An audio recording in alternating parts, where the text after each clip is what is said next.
Season 2, Episode 14 of The Bad Batch, titled Tipping Point, was awesome, right from its opening scene. One of the best things the Clone Wars series did was humanize the clone troopers beyond their appearances in the films. While The Bad Batch has, of course, focused on Clone Force 99, this series has still done a great job of highlighting some new fan-favorite regs like Hauser, Wilco, and most recently Mayday.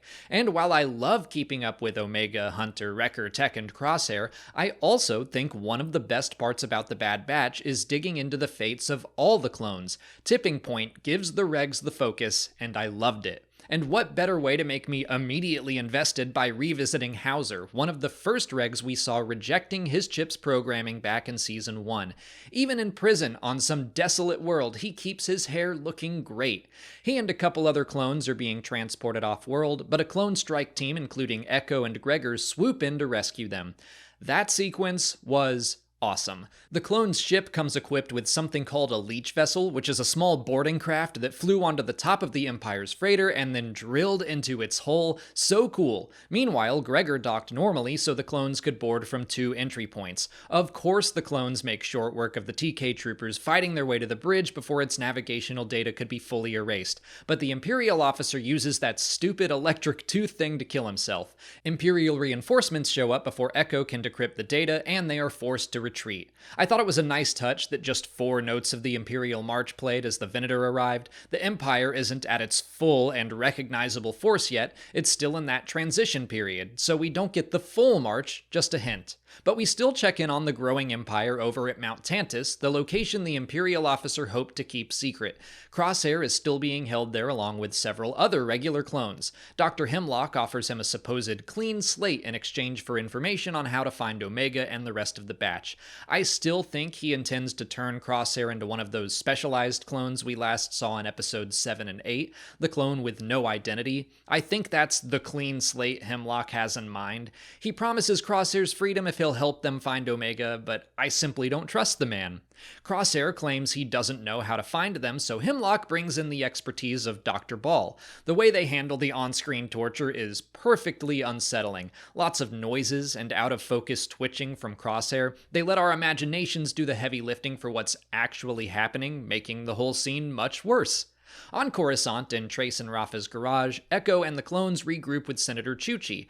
Hauser informs them that he was imprisoned with several clones. Many had been shuttled off-world before him and never returned. So Echo makes it his mission to decrypt the navigational data he recovered with Tech's help. Back at Mount Tantiss, Hemlock gets word of the escaped clones and leaves. Crosshair then escapes his restraints, killing the troopers and Dr. Ball, but then takes the time to listen to Emery, Hemlock's aide. She simply tells him there's no way he's going to escape the facility before he stuns her, and then the rest of the scene shows us that she is right. There is no escape for Crosshair, especially in his weakened state. He noticeably misses several shots, and that's like his whole thing, not missing shots. But I don't think escape was ever his plan. He instead gets to a communication console and sends out a single message, Plan 88. That's all he gets out before the Empire shuts him down, but he also adds, "You have to hide. They're after," and he is interrupted again. But it is so good to see Crosshair back on the right side, trying to help the brothers he once had and even the new member of their family that he never took the time to get to know. He's taken out by a toxin, and yet Hemlock waltzes in completely fine because he has engineered an immunity to it, which is such a creepy detail that makes him feel even more sinister, like he thrives in poisoned air. We next travel to the complete opposite environment, the beauty of Pabu, as the city continues to recover. Clone Force 99 seems to be doing well, as evidenced by Wrecker rebuilding a fishing dock, catching dinner, and then excitedly running off to help with some manual labor. It feels like they have all found a purpose on Pabu, and all the scenes on this world make my heart swell. It just feels good to see all of our heroes happy for once, not having to struggle. They have a chance to finally become more than just soldiers, as Shep points out. Omega's flying lesson with Tech keeps that light-hearted momentum. I love Tech bouncing between pride and terror. I imagine that's exactly what it would be like to teach a teenager to drive. And then Echo egging her on by proposing a race, delightful, and then Omega running up to hug him. I just love these scenes, and that's the point, because of course all this peace and fun won't last. The point of Pabu as a location is to show us what Omega, Hunter, Tech, and Wrecker will give up when they inevitably leave, which is what Echo's visit is all about. Because bouncing back to Tantiss again, we see a holocall between Hemlock and Tarkin as they discuss the attack on the transport ship. Hemlock seems confident that their protocols will keep their secret mountain base safe from discovery, but he likely doesn't know any of the encrypted data was stolen. Tarkin suggests the greater danger is that clones still within the Empire are feeding information to Rex and his team, which Echo later confirms. Hemlock puts forth an idea that I think will affect all clones moving forward.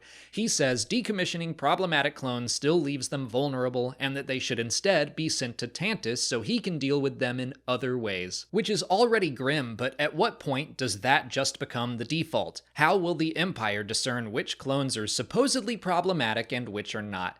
It's been a while since I connected the Bad Batch back to Andor, but when a senator says, "If you're not doing anything wrong, what do you have to fear?" Mon Mothma replies, "I fear your definition of wrong." At a certain point, the Empire will just make it a crime to be a clone, simply because it's easier for them. Tarkin asks Hemlock for a full briefing on his plan at the summit, and next week's episode of the series is titled exactly that, The Summit. On Pabu again, first, it's a nice little detail that we can see lights on in Lower Pabu. The city's rebuilding is coming along nicely. Hunter tells Echo he is seriously considering staying there and expresses his hopeless feeling against fighting the Empire, but Echo says it's not about beating the Empire, it's simply about doing what he can.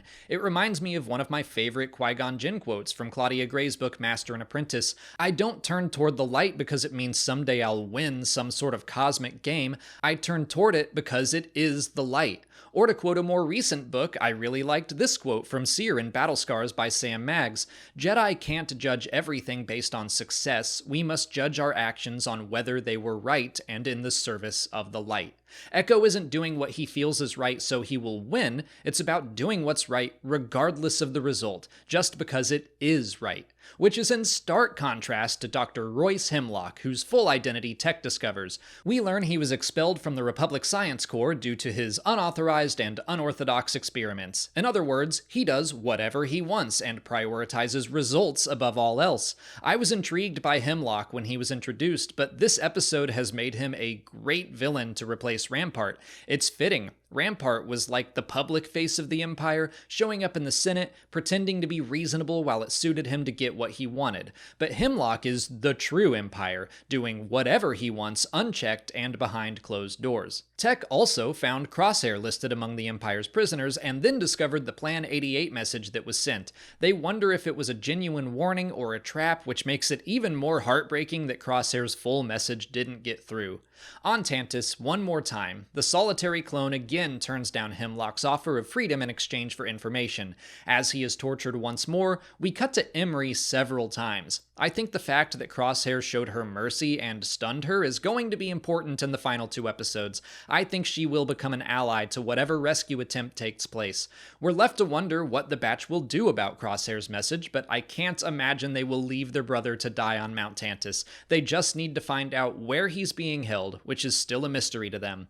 But this is all a strong setup to next week and the final 2 episodes of the season, The Summit and Plan 99. I have loved the buildup of Mount Tantiss as a secret and inescapable base, and the whole season has reminded us of the various, quote, plans Clone Force 99 has. I look forward to learning what Plan 99 is. I don't know if it's a coincidence or not, but no matter what, it's cool that 99 is the flip of 66. If Order 66 is the subjugation of a clone's will through the inhibitor chip, Plan 99 might be the opposite, like a full display of the Bad Batch and their uniqueness, but they're probably gonna need the whole team to pull it off, whatever it is, so it's time to go get Crosshair.